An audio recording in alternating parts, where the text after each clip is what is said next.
Baik, terima kasih seluruh masyarakat Indonesia yang saya cintai dan banggakan, rekan-rekan pers semua.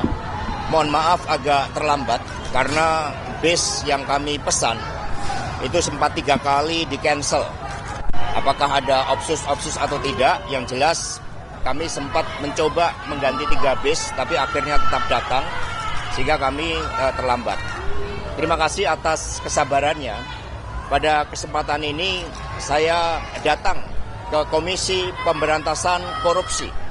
Inilah sikap kooperatif yang kami tunjukkan sebagai warga negara Republik Indonesia yang syah, yang menjunjung tinggi hukum, dan datang meskipun sejak awal kami memahami bahwa begitu banyak agenda-agenda politik terkait dengan kasus saya. Ini bisa dari keterangan saksi yang mencoba diintimidasi. Bahkan saudari Tio pun itu tidak bisa berobat ke luar negeri melanjutkan pengobatan atas derita kanker yang dideritanya hanya karena tidak mau menyebutkan nama saya.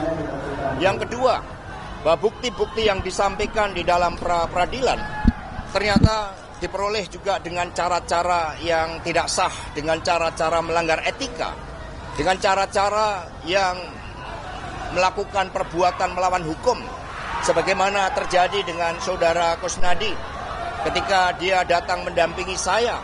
Maka penyidik KPK, saudara Rosa Purba Bekti, kemudian menyamar, membohongi, mengintimidasi, merampas barang milik DPP PDI Perjuangan, dan kemudian menginterogasi tanpa adanya surat perintah panggilan. Sehingga ini merupakan suatu pelanggaran yang sangat serius terhadap hukum. Yang ketiga, terjadinya pelanggaran terhadap hak asasi manusia. Dan kemudian yang keempat, bagaimana proses pra-peradilan yang terbuka bagi masyarakat umum, ternyata bukti-bukti yang disampaikan atas suatu perkara yang sebenarnya sudah inkrah dan tidak bisa diproses kembali. Nah, untuk itu meskipun diwarnai dengan berbagai praktek-praktek pelanggaran hukum dan intimidasi, saya tetap datang ke KPK ini. Perlu rekan-rekan pers ketahui, selama 6 bulan terakhir, banyak jurnalis asing dan juga duta besar yang bertemu dengan saya. Mereka mempertanyakan tentang kegelapan demokrasi di Indonesia ini. Mereka begitu prihatin dengan kegelapan demokrasi ini hanya karena ambisi kekuasaan.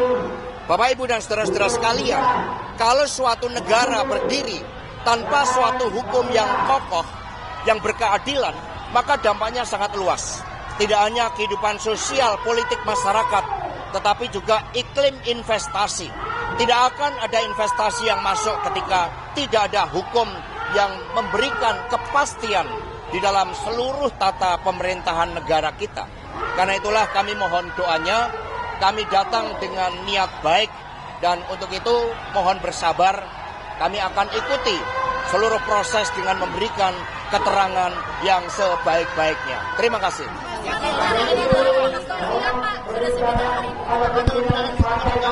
Ya udah siap, lahir batin.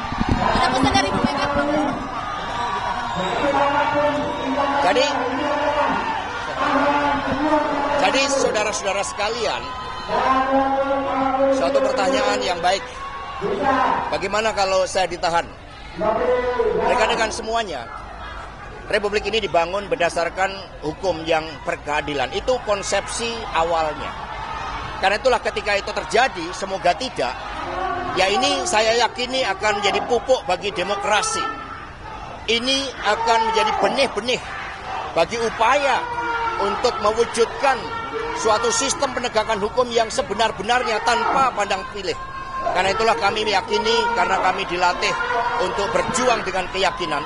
Saya tidak menjabat sebagai pejabat negara. Tidak ada kerugian negara terhadap kasus yang mencoba ditimpakan kepada saya.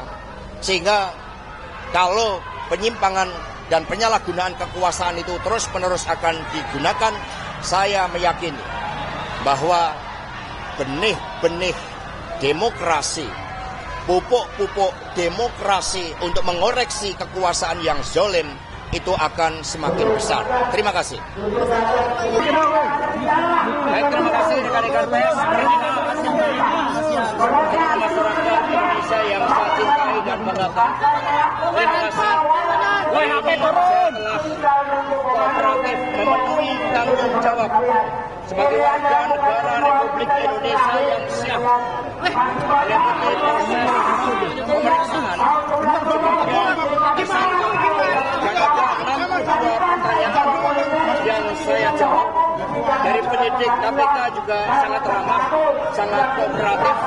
62 pertanyaan itu berkaitan dengan persoalan yang sudah inkrah, sehingga tidak ada hal yang baik yang di dalam pertanyaan, bahkan banyak juga yang mengubah pertanyaan itu.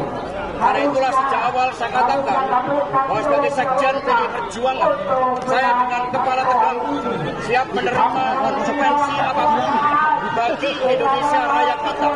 Karena Indonesia dibangun dengan pengorbanan jiwa dan raga. Kita adalah negeri pejuang. Sehingga saya tidak pernah menyesal. Saya akan terus berjuang dengan api semangat yang menyala-nyala. Semoga ini menjadi momentum bagi Komisi Pemberantasan Korupsi untuk menegakkan hukum tanpa kecuali, termasuk memeriksa keluarga Pak Jokowi. Terima kasih. Merdeka.